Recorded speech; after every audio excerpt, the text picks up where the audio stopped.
Hi friends, ఈరోజు ఏ video ఒకటి చూసినా అందులో బాలకృష్ణ గారిని హిందీ సినిమా దురంధర్ సినిమాలోని సంజయ్ దత్ పాత్రకు ఏ విధంగా ఉన్నాడు బాలకృష్ణ అనేసి ఒక ఏ చిత్రం రూపొందించారు.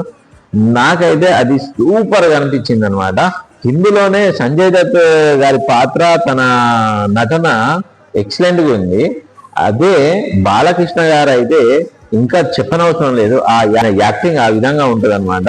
అలాంటిది బాలకృష్ణ గారిని ఊహించుకుంటా ఉంటే సూపర్ గా అనిపించింది. అందుకనే ఈ రోజు మీ ముందు దురంధర్ మూవీ గురించి మనం మాట్లాడడానికి వచ్చిన అనమాట నేను. అయితే ఈ దురంధర్ మూవీ లాస్ట్ December 5వ తారీఖు రిలీజ్ అయింది. మన ఓటీటీలో అయితే January 30వ తారీఖు వచ్చింది అనమాట. అయితే వీలైతే మీరు ఓటీటీలో చూడండి మిత్రులారా. సినిమా అయితే సూపర్ గా ఉంది. ఎందుకంటే భారతదేశానికి రక్షణ అనేది ఏ విధంగా లభిస్తుంది, ఏ రకంగా అయితే మన భారతదేశం కోసం కొంతమంది వాళ్ళ ప్రాణాన్ని కూడా తెగించి పోరాడుతున్నారో వాళ్ళందరి గురించి ఆ సినిమాలో చూపించడం జరిగింది అనమాట. ముఖ్యంగా రణబీర్ కపూర్ యాక్టింగ్ అయితే చాలా బాగుంది ఈ సినిమాలో.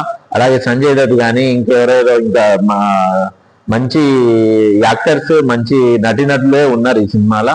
వాళ్ళందరి నటన అయితే చాలా బాగుంది. అదే విధంగా ఈ సినిమా సెకండ్ పార్ట్ కూడా రాబోతుంది అనేసి ఈ చిత్ర నిర్మాణ సంస్థ వాళ్ళైతే తెలిపారు. అదే రెండో పార్ట్ కూడా ఉండే అవకాశమే ఉంది. ఎందుకంటే ఎండింగ్ లో అదే విధంగా చూపించారు అనమాట.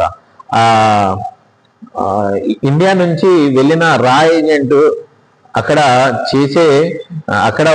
పాకిస్తాన్ లో ఒక మూటాతోని చేరి అందులో ఒక ఎదురులేని నాయకుల్లాగా ఎదిగిండు. ఏ విధంగా ఎదిగిండు ఏంటిది అనేసి ఫస్ట్ పార్ట్ లో చూపించారు. తర్వాత ఆయన ఎదిగి అక్కడ ఏం చేసిండు, ఎవరితో ఏం నడిపిండు అనేది సెకండ్ పార్ట్ లో అయితే చూపించబోతున్నారు. అది పుష్ప సినిమాలో కూడా ఆ విధంగానే సెకండ్ పార్ట్ ఉన్నది. కాకపోతే ఏంటంటే ఇక్కడ ఇది దేశం గురించి, అదేమో స్మగ్లింగ్ గురించి. దీన్ని మనం వేరువేరుగా చూడవచ్చు. అయితే దురంధర్ సినిమా అయితే అన్ని సినిమాలను బీట్ చేసుకుంటూ ఒక చరిత్రను అయితే సృష్టించింది. అదే విధంగా సెకండ్ పార్ట్ కూడా ఉండబోతుంది. వీలైతే మాత్రం మీరు ఆ దురంధర్ సినిమా చూడండి, చాలా బాగుంది. ఫ్యామిలీతో చూడదగ్గ సినిమా.